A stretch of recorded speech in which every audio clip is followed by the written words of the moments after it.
When Cabot came out here first in 1913, he was only about 30 years old, and he got a plot of land from the U.S. government under the Homestead Act, where people would get 160 acres for nothing as long as they lived on the land and improved it.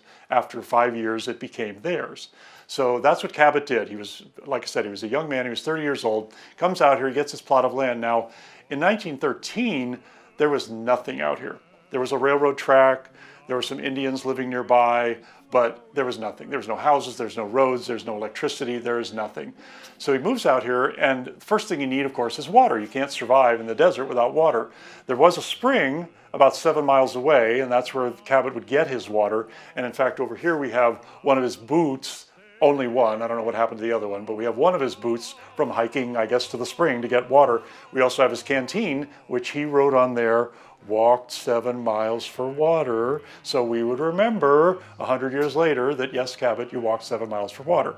Okay, so he has to do that when he needs water. He can't do that all the time. So he's digging his own well.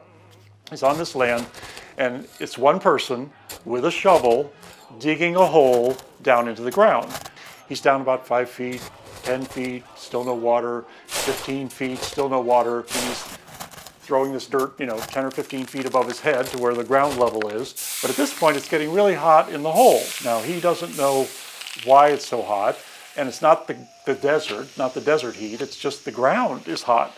Well, he has some of that water from 7 miles away, if you remember. So he puts some of that water into buckets. He puts the buckets down in the bottom of the hole, and then he stands in the buckets of cooler water because that way he could continue digging. He couldn't even stand on the ground. It was too hot.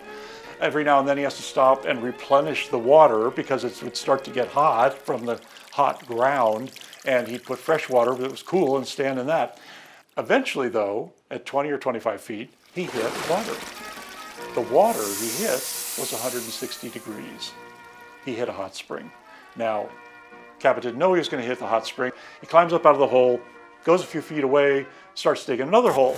So he's digging this other hole. He's down this time 10 or 15 feet, and he hits water kind of right away. He hits cold water.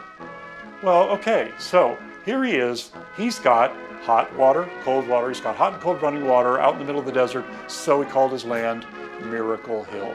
It's still called Miracle Hill today. It's just down the hill from here.